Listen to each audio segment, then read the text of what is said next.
Hello, ladies and gentlemen, and welcome back to this week's podcast episode. This week I was given the wonderful opportunity to be able to talk to Christine Smith. Now, Christine is someone who I met through networking, and someone, funnily enough, who we ended up talking a lot about networking and how to increase the likelihood that you're going to be able to build a culture and to build a community around the people you know within your network, but also around the content that you create for your marketing efforts as well. So thank you ever so much to her for coming on and giving her time, and also I hope you take value from this episode, and I'd love who you think in the comment section down below. And I'm now going to hand over to Christine to explain a little bit more about what she does and why she does it.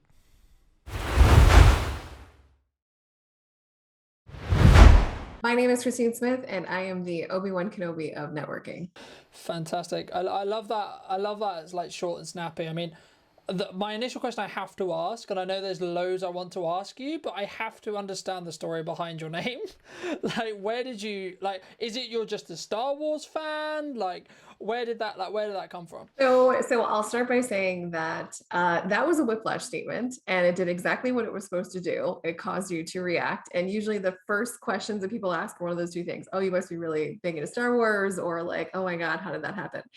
So I do like Star Wars, but I'm not obsessed as people think I am. The Obi-Wan Kenobi came out, it was actually off of another podcast. I was having a conversation, it was about networking and just really being that intentional networker, and people knowing that I'm really good at that has given me names over the years.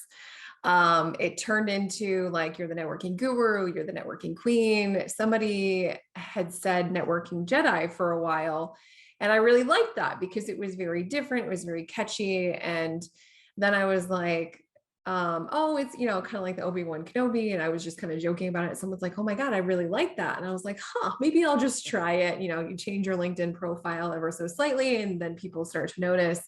And then that's kind of how it's stuck. It's been like that ever since. And that was a couple of years ago.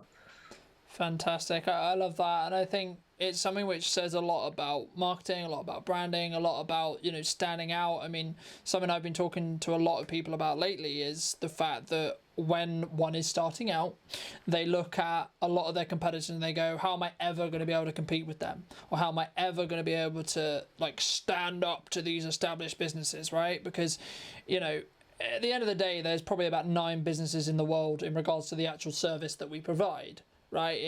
You can probably put every business in a box, and there's probably 9 of those boxes. But the thing which I find stands everyone apart, but especially in marketing or in networking or in general, is your spin on it, right? Your personal spin on it. And I think, this is a key example of that, and that's why I mention it. But I think, what advice from the person who's the queen of networking, of course I have to ask, you can't have a title like that, I mean not to ask, what advice would you give to people who are looking to start going to networking events, whether that's on personal or digitally? Because I know we met for Only, because for those who don't know, I'm in the UK, you're in the United States, so we couldn't really do this in person. Well, we could, but it'd be a bit be a little bit inconvenient. But how does networking begin for someone? Like, how do they get into it? Why should they get into it? Like, if I'm starting out, what would you say to me if I asked you for advice? Like, I'm thinking about starting it, I'm really nervous, I don't know what I'm doing. Yeah, nobody knows what they're doing. I think that's the biggest thing is, people are really scared about what people think of them. I don't care who you are, I don't care how long you've been in business for, or what you're starting over, or you're just getting back into the workforce. I think people assume networking is like a rite of passage. Well, you have to do this to get this. No, that's actually not what networking is. That's sales. Like, networking is a piece of sales, and it's also this piece of marketing, and it's this thing that has to constantly happen in order for you to build your brand properly. And most people look at networking, unfortunately, like they do dating. Oh, I'm just going to spend time, kind of going through people really fast, and I'm just going to take them home, and that's the end of it. And then I'm going to start it over tomorrow. Well, stop doing that. Don't go in with the mindset of, I'm just going to take this person home. Go in with the mindset of, I don't know where this person is going to take me. I don't know what doors could potentially be opened, even if they're in the same industry as you. I would have this conversation with financial advisors all the time. Being in financial advising, no one wanted to talk to each other. oh, well, if I talk to you and I share, you're going to steal from me. I'm like, there is so much business to go around right now. If you have that mindset, you're just going to lose clients anyway. Like, that's just how it's going to be in any industry. It can have that same mentality. So, going in and saying, you don't know everything there is to know. You need to build your tribe. You need to build your community of people like, and trust, and that they know and like and trust you so that you have access to them when you need something, right? Your clients are going to need other things that you don't offer or you don't serve. So, what better way for them to stay with you? Because some of their problems might need to be solved before they can work with you. What better person to have them help them is you. They'll go back to you when they're ready to work with you, right? So, going in with the mindset that networking isn't just a means to close a sale, networking is a means for you to make sure your brand is going to be sustainable and replicatable in the community that you choose to build. Yeah, and I think that's really powerful, because so many business owners, when they start out networking, and I did it, I was privy to it, I'm sure you were as well. We go in and we go, right, I'll use Chris's analogy from a couple of episodes ago. Do you want to buy a shed? Do you want to buy a shed? Do you want to buy a shed? Do you want to buy a shed? Eventually you're going to sell a shed, right? But also you're going to alienate every single person who doesn't want a shed, and arguably they're going to be quite annoyed at you, right? Because you're just going in with the principle of, I'm trying to push whatever I'm trying to sell. In this stupid analogy, it's a shed, right? In other case, it might be marketing, it might be sales, it might be whatever it is, insurance, etc., whatever you sell, right? And I think so much of people don't appreciate when they start out that everything is long tail. I had a great one-to-one with someone who I met through networking, who we were talking about what is the goal, right? What is the when do you have that payoff, quote unquote, from networking? It might be 6 months, might be a year, might be never. But the point with each person you meet, right? There's a level of volume I think you have to have with networking for it to work, in respect to whether that's showing up to the right events, doing that consistently enough, and or having the one-to-ones outside of networking, where those relationships are actually built. But how did you kind of overcome the fear aspect of doing that, right? Because it's all very well and good us saying here and saying, right, so I know now I'm going to go to this network event. I know what I shouldn't do, e.g. go and hard sell, right? Or go and say, do you want to buy a shed, right? I'm going to keep this analogy because it's funny. And, but I'm still terrified about the idea, right? Like, I imagine when you first did it, I know, definitely talking from experience, I was terrified about the idea, especially when it's an in-person event where I've got to go and talk to actual humans and see the whites of their eyes, right? I think with online, it's got easier, and it's maybe a warmer process to warm someone up to the idea of doing networking, but especially when you're in person. Yeah. How did you kind of get over that fear? I mean, a lot of it was like trial and error, to be honest. I mean, there was nobody telling me what to do. They just said, go to events, right? And at the time, the only reason I changed what I was doing was because I didn't like how I was being treated at those events. I was a financial advisor at the time, and everybody was treating me like all the other advisors that they met with. And I was like, wait a second, why are you treating me the same when we've not even had a conversation? You just read my name tag and you're like, oh, here's another one of them. And I know other people get lumped in the same way. They just feel like they don't even have a chance to have a conversation. So I was like, I need to level the playing field in a way that either I'm leading whatever it is, or I'm able to navigate the conversation so that piece isn't what people are judging me on first. So I just started having conversations about like how I can help people. So it was usually in the one-to-one setting is where kind of it started. I would approach people and be like, how did you hear about me? What do you know about me? What did that person say? Okay, well, here's exactly what it is I do. Tell me what I should know about you. What should I listen for? Who do you want to be introduced to? Oh, let me just introduce these people right now.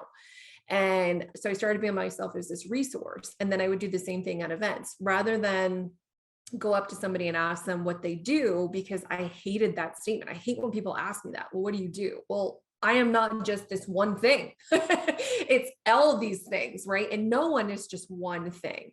Even if they're a single person and live in their mom's basement, they still have other things that they do that are of interest. But people only classify people based on what they do for a living. And I feel like that is usually not the reason that you connect with somebody. You connect with somebody because of something else. So I started really asking people different questions. And there was actually events that I did social experiments at instead of actually doing like my networking was completely different. I went into the event. I did it right before pandemic actually. Um, I had a question mark that I put on I had like a blazer on. I put a question mark on the back. I put 2 on the front, and I had my name tag said, "Hi, my name is Christine Smith. I'm doing a social experiment. What do you think I do for a living?" And I had a stack of colored index cards and safety pins, and I had them write their name and their company information. So essentially, they'd write their business card or they'd give their business card to me, and then they'd write their answer, and I would pin everything to me. So by the end of the night, I looked like a chicken because it was covered in all these index cards. I never once had to tell anyone what I did. I never once had anyone, like, the other side of this is that people judge you based on what you look like, right? So there was that awkwardness of people kind of looking me up and down all the time. They're like, "Oh, your eyebrows are perfect. You must be a makeup artist, or you must do this, or you do that." I'm like, "Oh God, what did I open up here?" But it was a really cool experiment, and it kind of proved the point about we only look surface level, and networking unfortunately is really only surface level. So to get on a deeper level, you have to ask different questions. So, I would tell people, if you're going to a networking event for the first time, no one knows what you're going to say, though no one knows if you're going to screw it up, right? So if you don't say your pitch right, just get rid of it. Just go to an event like you're at a barbecue. Everyone functions well then. Why are you any different at a professional event? Just go to the event and say, you know, the most I'm going to get out of this is I'm going to get some new connections. I'm going to get some possible open doors that are going to lead me into who knows what kind of opportunity. The goal shouldn't be to sell at that event. The goal should be to open doors. To do that, you just have quality conversations. You go up to somebody and say, "Hey, nice to meet you. Who are you looking to meet? How can I help you?" Like, no one else is doing that. So you're going to separate yourself so easily. And, one of the things I noticed in like financial advising was just something that comes to mind because I was in that for so long. It's so easy to separate yourself. You literally just have to ask different questions. Like, people are so worried about their competition. I'm like, who cares? They're not you. They're not going to do the same things that you're going to do. They're not going to put the care in because they're not you. So if you can show those things, if you can explain those things in such a way that you're not selling, and you're just kind of like, "Yeah, here's kind of how I work with clients, and it's very matter of fact, and here's why I like doing it this way, because I get to help them do X, Y, and Z." And people are like, "Wow, that's really cool. That's helpful for me." Oh, that's going to be helpful for me or my client or somebody else that I know that would fit perfectly with that category. Yeah, and I think it kind of goes back to, something that I've established really quickly as I've grown as a business owner. Because as I say at the start, I did what everyone did, which was, oh my God, there's other video people in the room. Oh my God, there's other podcasters in the room. Oh my God, what am I going to do? There's other marketers in the room. They're all more established than me. They're all blah, blah, blah, blah, blah. Every excuse under the sun, right? But the core is no one's going to do it the way I do it, as you were mentioning. So, you took it so well. But lean into that, right? Like, I always talk in theoretics, and I say, if you choose to do some stuff with us, great, fantastic. That's your prerogative. But when I speak, and even in a sales context, and I remember the analogy when we were talking about sales with a couple of business friends of mine, and we were thinking the analogy of like, hey, sell a pen, right? Like one of the key things of sales, and everyone who has sales training, to an extent, is asked to sell a pen to someone, right? If you're a good salesman, you can sell a pen. And I always flip that on its head and say, well, what if you don't want a pen? Right? I can't sell you a pen if you don't want a pen. But the point of that is to understand, and that I think is the point of that principle, or that box exercise, is to say, and for you to understand, in sales, it's not up to you, because the people who want to buy a pen, if you happen to have a pen, then they're the people you could sell a pen to. Sure.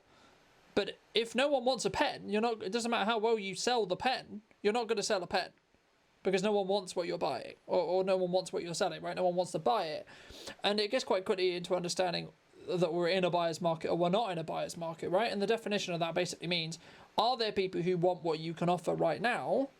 And that changes, and you can gauge that, and it just comes with time, right? Like if there's an opportunity where sometimes I'll meet someone at the perfect time in a networking event, right? And then we'll have a one-to-one, and then in that one-to-one, they'll say, hey, I wanted to have a conversation with you because I need video, or I need what you offer. But what sometimes people misunderstand is actually I've seen that person indirectly through the networks we're part of. Only as an example, I had this on Monday. I met someone who I've known of in Only for 6 months. It wasn't until we randomly stumbled upon each other within an Only event that we then decided to have a one-to-one, so then we could have a conversation about how I could potentially help his business. But that wouldn't have happened if I wasn't consistent at showing up to the Only events and getting my name out there and known for it, right? And I think that's so powerful once you understand that that's what it is, because it takes all the pressure away, right? Well, I think the urgency is something that society puts on us as business owners, and that affects how people think about things, because we're so fogged over that I have to do these things and I have to do them a week ago, I have to do them yesterday. I not thinking about, well, how do you build a business that has a constant stream of funnel of clients and opportunities without you having to make a million cold calls every day? And I'm like, listen, well, do people actually know what you do? And they're like, well, what do you mean? And I'm like, well, they know I do, video production. I said, well, do they know what that looks like? Because video production to you and video production to me are not the same thing. Like, we are all doctors in what we do, but no one ever translate that. You have to translate to people, because we all think and hear things differently. What you say and how it's interpreted is not what you might think it's interpreted. And if that's the case, you have to alter what you say, because it's not sticking, or it's not sticking correctly. And if it's not sticking correctly, how do you expect someone to now translate that and say it to somebody else? We're all relying and hoping that we're going to get referrals. Like, that's always the big conversation. And I hate that conversation, because a referral is a client. A funnel is somebody who brings you multiple people of varying quality, not just clients. It could be other funnels, right? And a funnel is more than one client. Like, why wouldn't you want to go after that and coach on that? Like, it's your job as a professional who owns a business to coach other people on what to listen for. When should you be stepping in? There's symptoms of whatever you solve for. That's what people talk about. People don't talk about the main issues. They don't usually know. To a degree, they might, right? They might be like, yep, I definitely need X, Y, Z, right? But a lot of times people aren't there yet. Their problem hasn't gotten big enough where you could be stepping in. Their current marketing company isn't covering that. They don't know that, right? Oh, I didn't know I could add that, right? Well, why do I need this? Well, you need this for X, Y, and Z. We take this thing away from you, so you don't have to worry about it. So you don't have to deal with it. But people don't know, because, they're only thinking about, well, if you hear anyone that's looking to buy a house, well, no one usually is spouting out those things in networking groups, right? And you're not necessarily hearing those things unless you're a mortgage person, or maybe you're a financial advisor. So the term should be, I want to be introduced to mortgage people and financial advisors, because they're going to be the first people to know when somebody is probably looking to buy a house. Random people aren't going to be spouting off the rooftops, well, I was thinking about buying a house. You're not going to be around enough of those people for it to make sense. And then you program your clients who have a good experience with you. Hey, when you hear somebody has a baby, gets married, changes jobs, moves into the area, I would love to help them find a place for them. Like, that is more likely to happen. People have one kid, they go to the second kid. Well, now I got a bigger house because our little starter home doesn't work anymore, right? Those life events are super helpful. People don't think about that stuff. They're not planning outside of, the week, the month, on where their leads are going to come from. And I'm like, you have to think about that, because how you have those conversations is going to be extremely impactful. And I don't know about you, but you and I have the same 24 hours. So how can I be as effective as possible with the least amount of effort for me? Why should I have to keep reselling myself? Why? If you don't like it, okay, you're not gonna be my client. But I have 20 other people that are going to vouch for me and talk about me on a regular basis, because I see them on a regular basis, because we network. We are in the same community of support. We talk to each other on a pretty frequent basis. And that's why I tell people, like, I don't care what you do for a living. I don't care if you're a stay-at-home mom. You should be a part of something networking.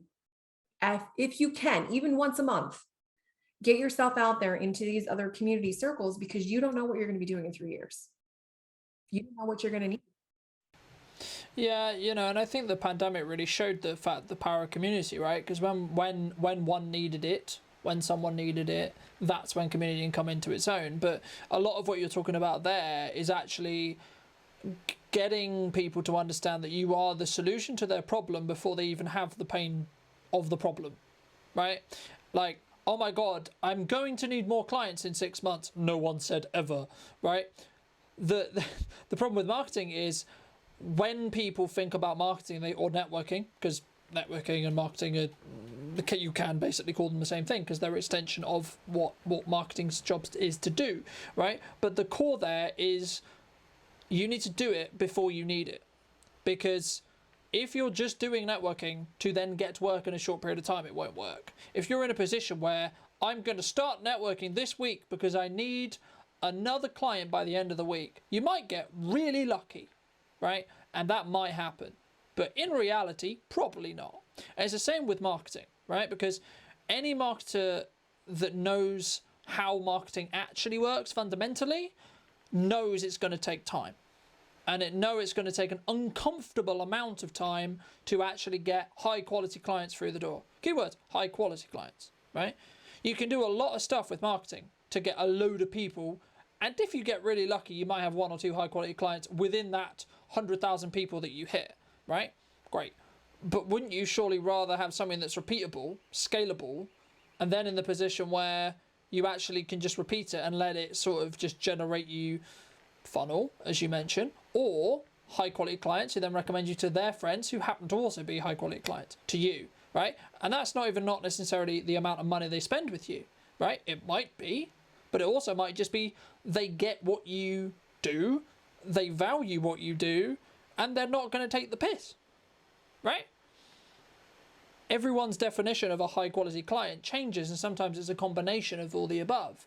I mean, I think a lot of people, especially when they start out, they're very quickly that, oh my God, someone is going to hire me to do a promotional video, right? I mean, how, in your experience, because you've obviously had parts of your business that have had to scale, right?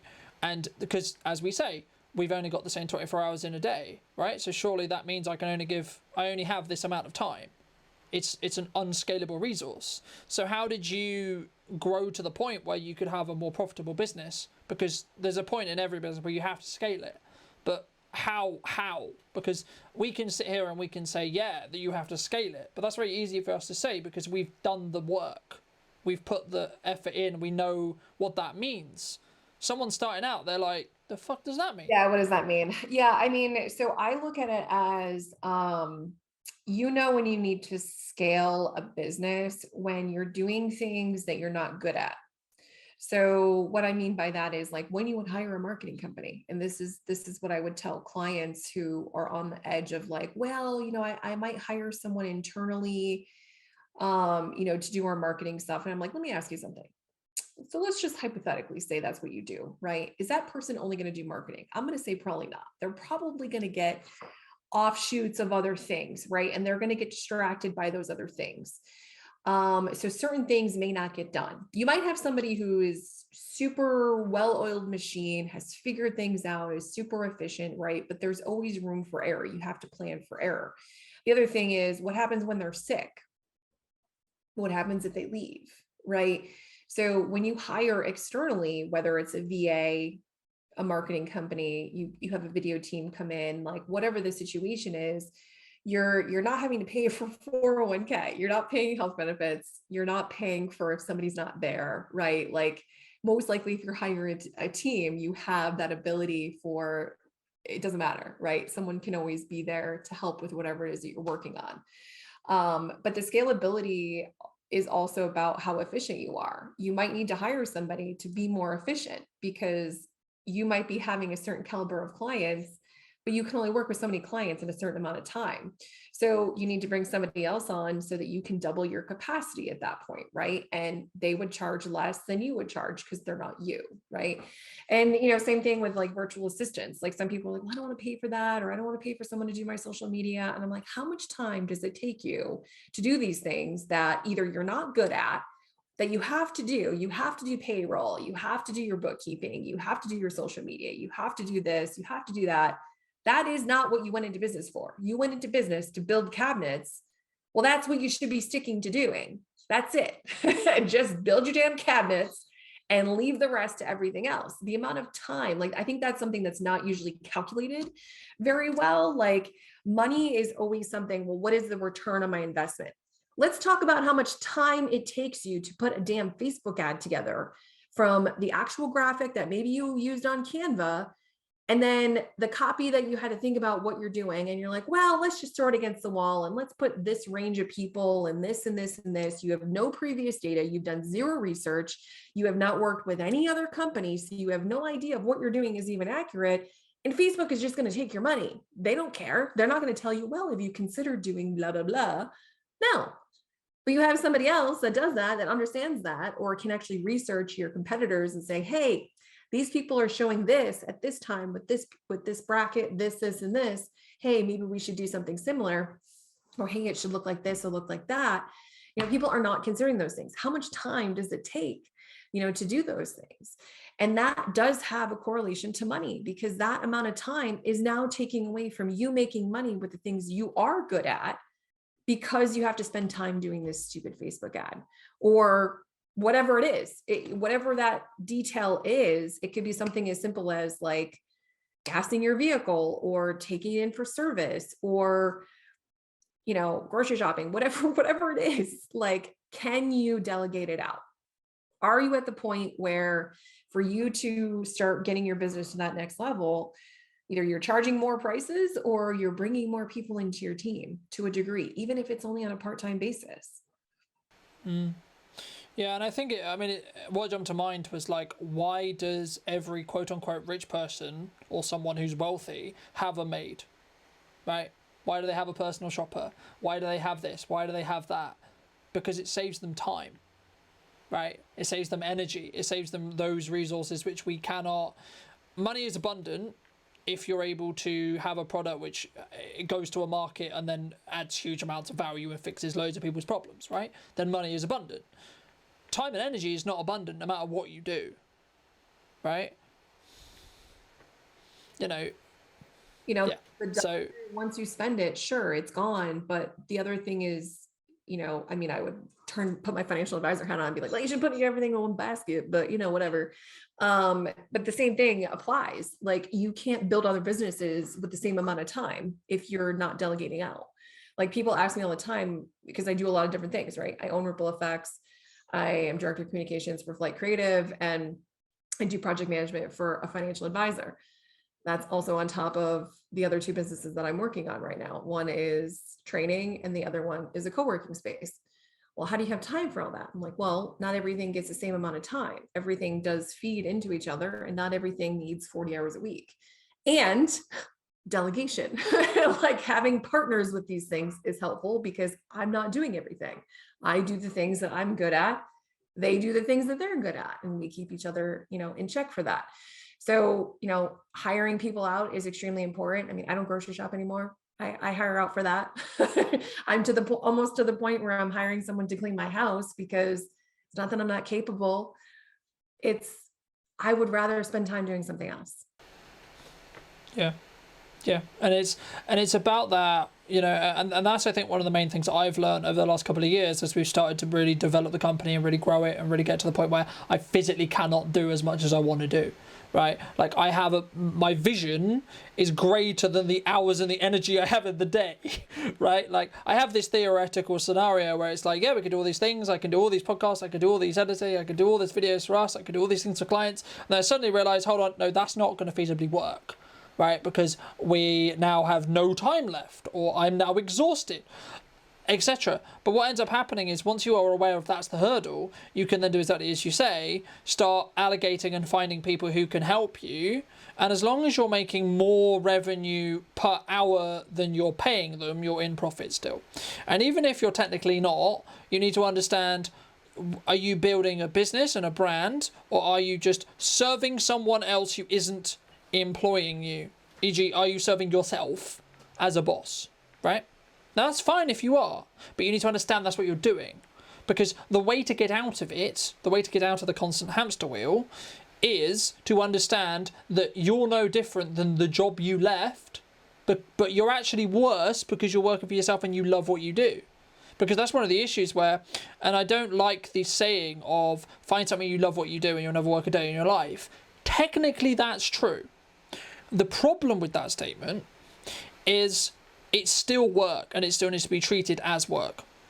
Because if it's not treated as work, you'll work yourself into a ground doing work for absolutely nothing from a money or an energy or a time commitment, right?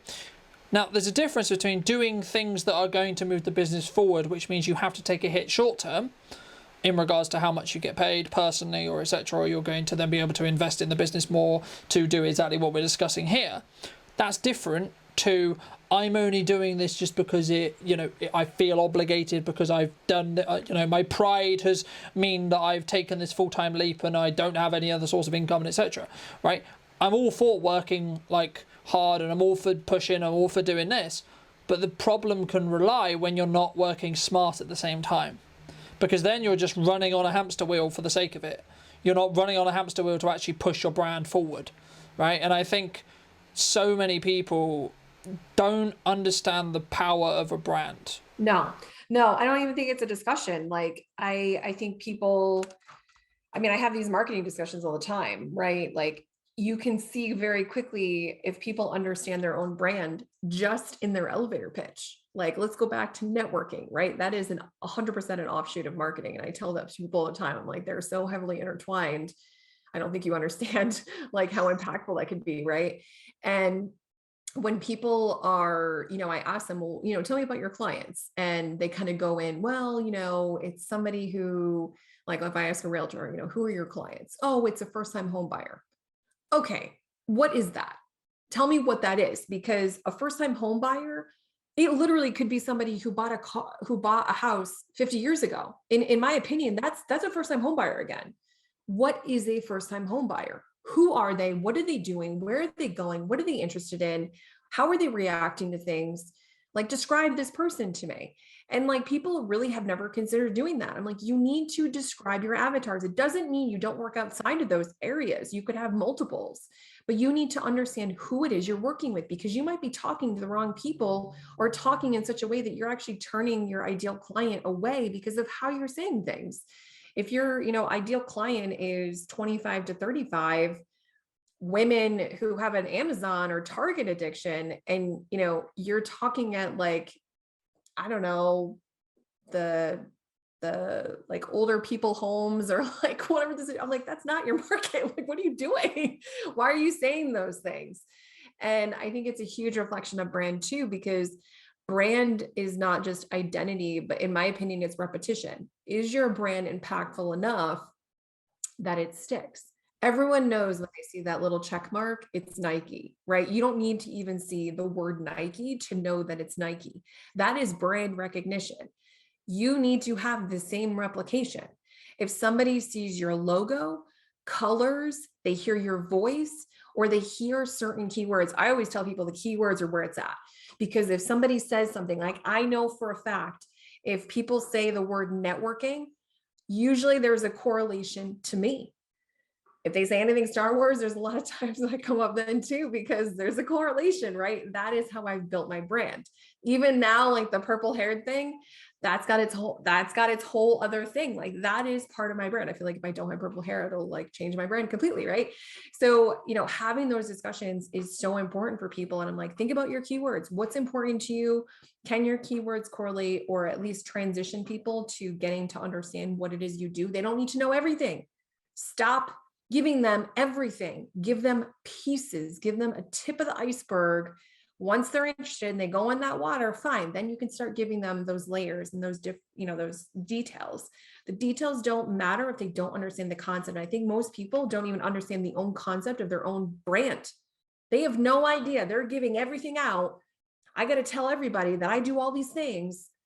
No, people can't handle it. You got a bunch of random toddlers running around that say they're adults. They're not. We all have the attention span of little toddlers. We have all these things going on. We can't handle all that information because everybody else is doing the same thing. I can only handle one thing from each person. So whatever you're going to give me better be good, because I'm probably not going to remember.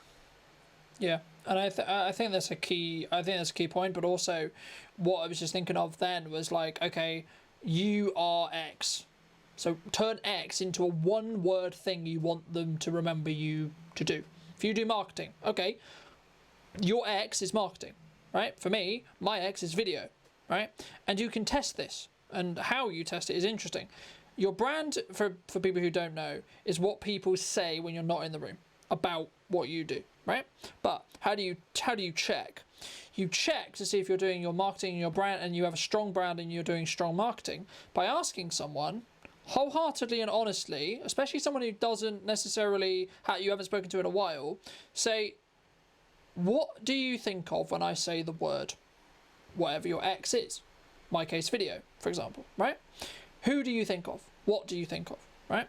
And if you're locally to Salisbury, you're probably going to answer that question saying Colton or Brunton Media, or Colton who does video. And the reason why is because I'm constantly showing up as someone who creates video constantly on my socials and in your feeds, and also showcasing the place I live, which is a core value to my brand and a core principle to why I built the company in the first place, right? So you can take this entire principle and stretch it out to all of your marketing, right? Because we talked about elevator pitches a little bit earlier. The point of an elevator pitch is not for people to understand how much you cost, and etc. and etc. The point of an elevator pitch is to have something memorable to remember to take away with you. So when they're in a world where they're like, I need video, okay, I need to talk to Colton now. Right. But that's not how pitches are anymore, unfortunately. Like that is something that I think it's just an old school thing. Like, you have to have an elevator pitch. It's like a part of your package, right? Everyone has to have one. You got to have it. It's got to be crafted. It's got to be perfect. It's got to be 30 seconds. No. And most of the time people say stuff, it is not based on the brand recognition. It's based on a sales pitch. It's a pitch. That's it. Your elevator talk shouldn't be a pitch ever. And I think that is trying to like really get that home with people. That's why I was telling people the whole whiplash statement thing came about because of having that conversation. I'm like, get it out of your head. Just don't do an elevator pitch anymore. It's not going to help you. You're just going to turn people away, because the only thing you're doing with that statement or that sentence or sentences is selling them. You're not trying to have a deeper conversation. You're not offering them anything memorable. You're not rhyming, most likely. You're probably not including things. You're just including products that you offer, like, oh, I can change someone's life financially. By doing what? Like, that's not really going to be that helpful for them to remember you. Like, how are you doing that? Or can you just have a whiplash statement instead and say something like, I am, the director to your, company play, like whatever it is. Like, there is a way to connect those visuals that is going to be way more impactful for somebody to want to ask more questions. And then they're likely going to be either interested in working with you, or going to be like, wow, they're going to remember you because you said something that was completely different. I tell people, look at synonyms all the time. That's literally what I do. Like, I'll see words and like, I'm trying to think of, what to call this, or what this event should be, or, how we should pitch this to somebody. I'm like, well, let's try different words and let's see what we come up with. It works every time. Yeah, and I think it's so important to also not like, and another reason why not to do an elevator pitch in the way that we were just describing is you're going to stress that you mucked it up, right? If you don't nail it perfectly every time, you're going to then in your head go, oh my God, I did it wrong. No one's going to want to buy from me, right?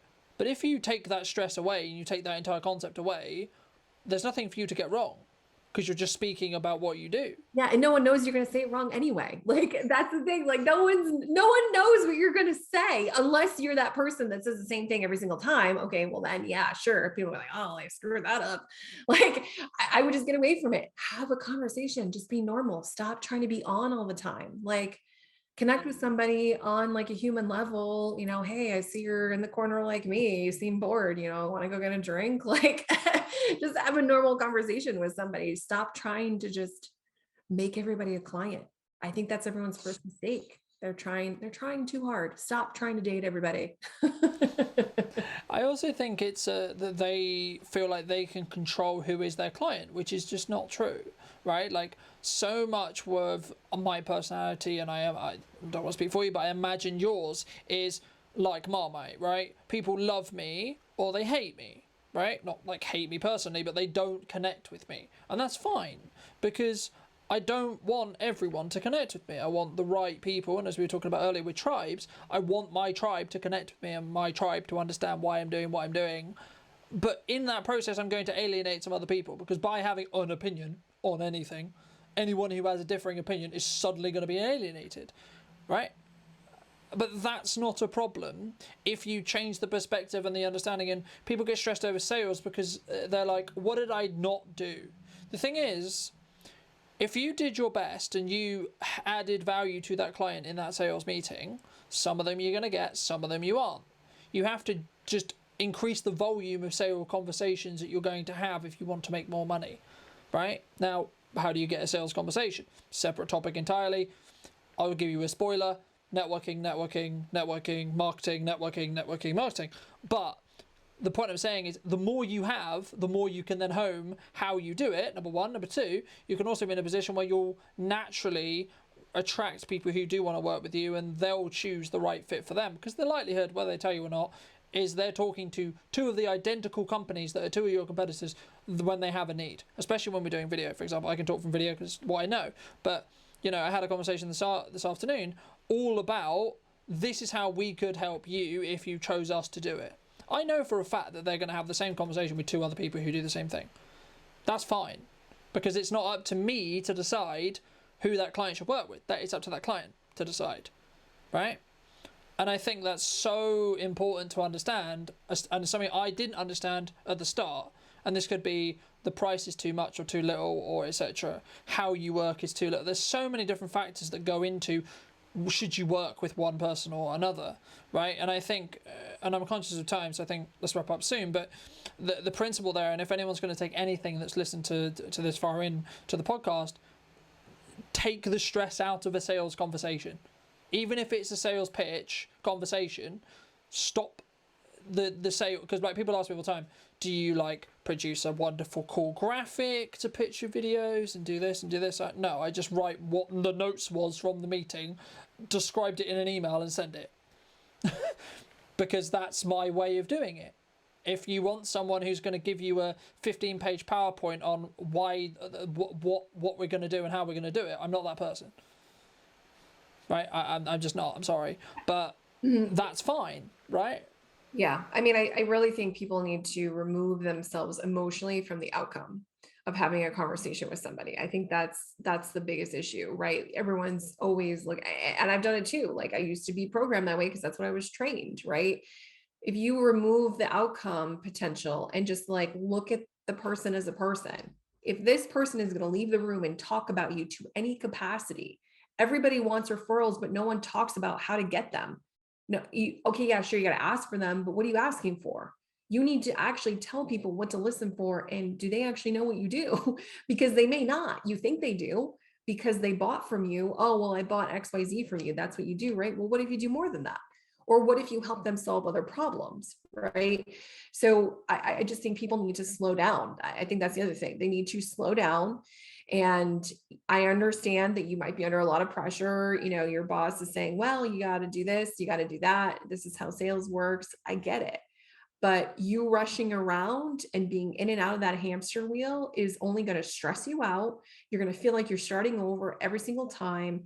Build those relationships, because the more people that know about you and what you do and trust that, whether they work with you or not, they're always going to talk about you. I'm telling you right now, it works so handsomely to not have to sell.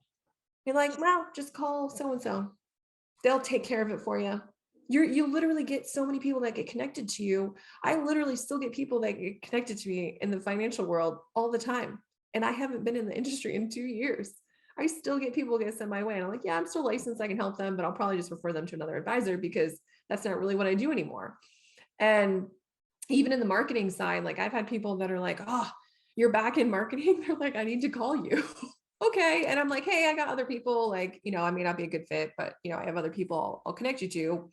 Either way, right? Like, I don't know what you want. I don't know if I want to work with you, like, or I can solve your problem. And, you know, I lay that out at the beginning because I think people mistake that everyone that is going to talk with them is going to, you know, be a sale. And I'm like, listen, if you go in and take it away, like more likely to work with you just because you did that. But go in with the mindset that you're just going to be the resource.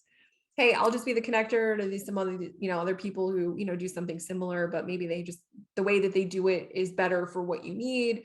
Hey, maybe we can help you later on, when this X, Y, and Z is fixed. Just go in and be human, like go in to help people, and people will know and feel that way better. Just like they feel the desperation, people feel that too. You go in with that mindset that, I'm just going to be a really awesome person for them to be connected to, and either they'll buy from me or somebody else will at some point. And it does come back, and it comes back fairly fast, to be honest. If you do it right, being that intentional mindset and everything that you do makes a huge difference. Yeah, and the analogy I'll use to just help articulate that and end on before we wrap up is, if you're trying to push a snowball down the hill, you've got to give it a lot of force at the start, e.g. going, having the conversations, etc. But once it's rolling, hands off, it will keep going, right? And that's what I think eventually will happen with networking, because once you've networked a while, it ends up coming back in dividends for you and your momentum within networks and your momentum with who you know, because it has a knock-on effect, of course, right? Because maybe I have a conversation with you now, but then you're going to meet 2 people, or 3 people, or 4 people, or 6 people, or 10 people in the next week that potentially you might mention my name to, and then they might mention my name to someone, and so on, right? Until the point where suddenly that one connection rippled out to being nearly 100, because of just the way that everything's interconnected. And especially if you're part of a networking group and you're part of it long enough, that effect gets compounded, because what ends up happening is you'll run into the same people again, and they'll quickly understand what you do, and then they're more likely to refer you to other people within their network, who are then more likely to refer to people within their network, and etc.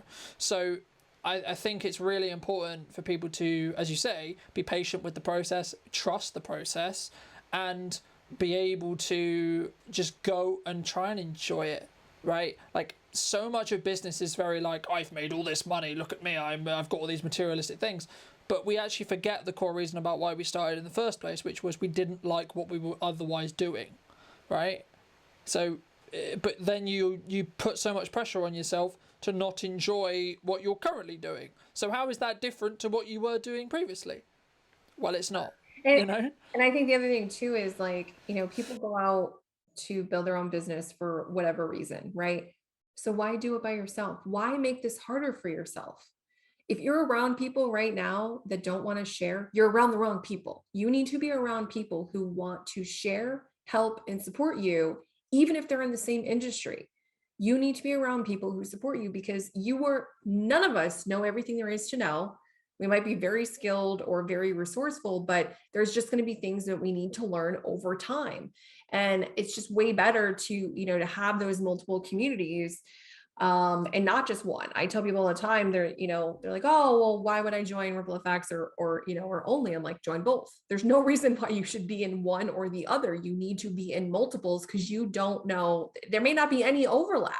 Even if there is in the future, you may not know everybody, and everybody isn't going to know you, and you don't know what doors you're missing out on just because somebody else is not in that group that you're in. So, having that access, being mindful of how much time that you're spending with those things, is super important, and realizing, like, the actual ripple effect that happens. That's why Ripple Effects is that name, right? The actual ripple effect that happens when you have an impact on somebody is exponential, if done right.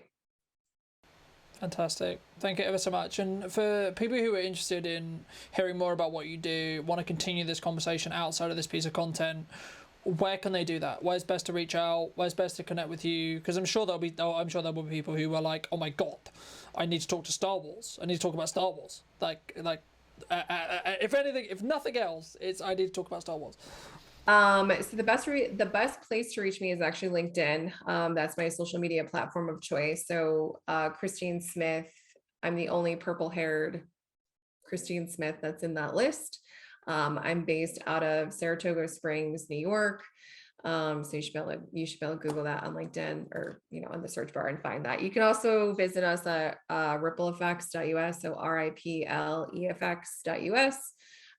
You can also send an inquiry in there as well. It all comes to me. So you can send an email there if you want to connect, and go from there. Yeah.